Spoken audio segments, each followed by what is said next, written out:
In the beginning there was nothing. The universe consisted of a great chaotic ocean, and Benben emerged amid this primal chaos. Benben was a huge pyramidal mound. There was a lotus flower with Benben, and this, when it blossomed, brought the god Ra to the world, and light came with him. Ra by himself generated the first generations of gods. Shu, the god of the air, and Tefnut, the goddess of rain, were born. The universe was enwrapped by a vast mass of primordial waters. Shu and Tefnut plunged into the waters to explore its immensity. Ra felt afflicted after realizing that their children were taking a long time to return, and fearing never seeing them again, he sent his best messenger to find them. Shu and Tefnut returned safe and sound, and Ra's joy was so immense that human beings were born from his tears. After returning, their children generated in turn Geb, the god of the earth, and Nut, the goddess of the sky, and thus the sky and the earth were created. The great god Ra sovereignly ruled the universe power, but Ra had a premonition that his grandchildren would give birth to a new generation of gods who would put an end to his reign. And so the great god forbade the sky and the earth to have any offspring whatsoever. But Nut and Geb disobeyed and gave rise to a powerful offspring: Isis, Neph, Seth, and Osiris. There are many ideas as to how the universe was first created, such as God creating the world in 6 days, according to Christianity. But we'll be looking at Bumba, the creator god of the Kuba people, a people belonging to a kingdom in the pre-colonial times of Central Africa, sometimes referred to as the god of vomit because of the method in which he is said to have created the world.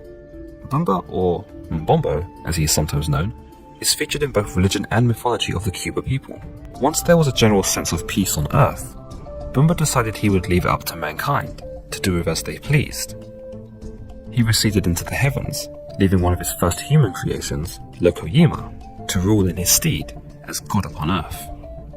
That no man, even a god, is an island, and that even the gods are able to experience loneliness. While the supposed creation of the universe was not of Bumba's own volition, but more so as a result of his illness, he was still pleased that he finally had someone or something to interact with. Furthermore, the tale also serves to remind us that we all have the capacity to become creators. Whether as a god, an animal, or a human, all of Bumba's creations were able to create something that the other was not able to.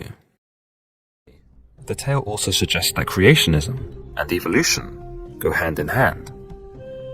We know that Bumba created the 9 base animals, which in itself is a clear resemblance of creationism, but then the 9 animals produce even more animals on their own accord, some of which are significantly different to themselves, thus suggesting evolution. In the beginning, Hindus believe Ganga flowed in the heavens, but she was held captive by the creator god Brahma. Then Brahma decided to send the river Ganga down to earth. But there is one problem, that Ganga has got such mighty force, and if she comes on the earth will drown. So the god Shiva blocked Ganga's fall, gathering her waters in the locks of his hair. So Shiva just opened one lock of his hair and the Ganga flowed. The term monotheism is derived from the 2 Greek words, mono, which means one or single, and theos, which means God.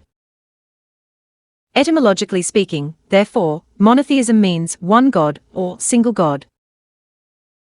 Formally defined, monotheism refers to the religious experience and the philosophical perception that emphasize God as one, perfect, immutable, creator of the world from nothing, distinct from the world, all-powerfully involved in the world, personal, and worthy of being worshipped by all creatures.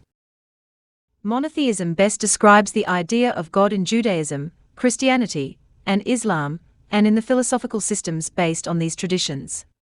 While monotheism is most often associated with the Jewish, Christian, and Islamic religions and philosophies, tendencies contributing toward a monotheistic outlook have long been present in human religious history. As we can see, monotheism is like a river with many springs and many tributaries.